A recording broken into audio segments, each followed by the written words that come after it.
Okay, in this video I'm going to show you how to install a typical decal onto glass or any other nice smooth surface. You want to start with cleaning the surface that you're going to be sticking the decal to. We're going to be using this vending machine glass as the example. Use something that doesn't have ammonia because ammonia attacks the adhesives on the back of the decal. In this case I'm using spray weight cleaner. Windex, for example, standard Windex has ammonia in it, so you want to stay away from that for this type of application.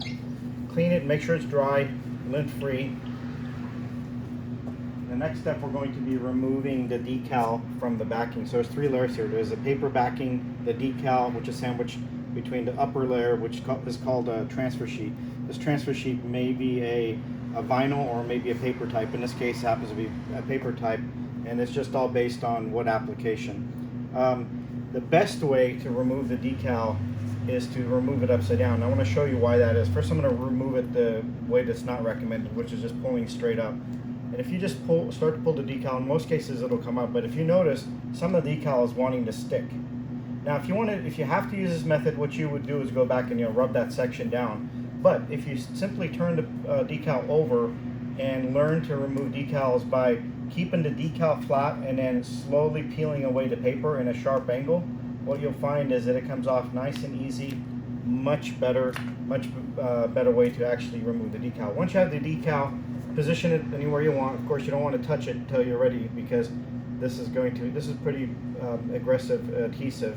Once it's there, it's going to want to stay there.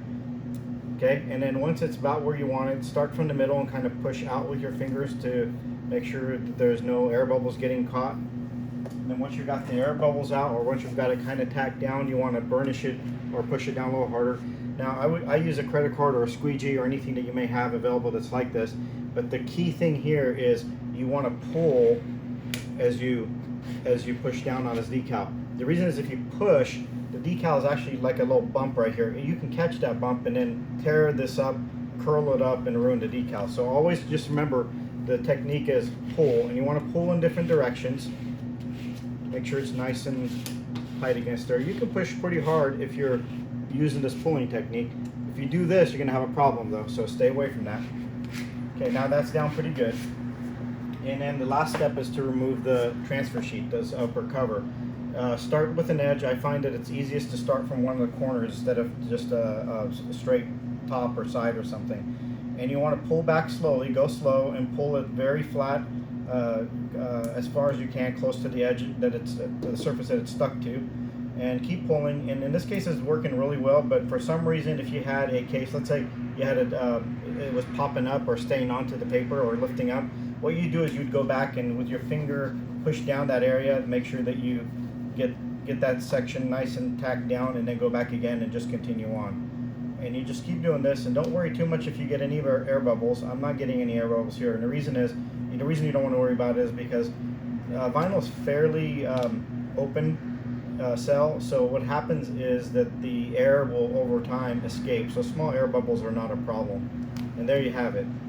You don't want to push real hard or clean for a couple hours, but you can use your finger or something to push down any edges that might have came up. After 2 or 3 hours, it's going to be fairly cured, and it's going to be there for the life of whatever you've got it stuck onto.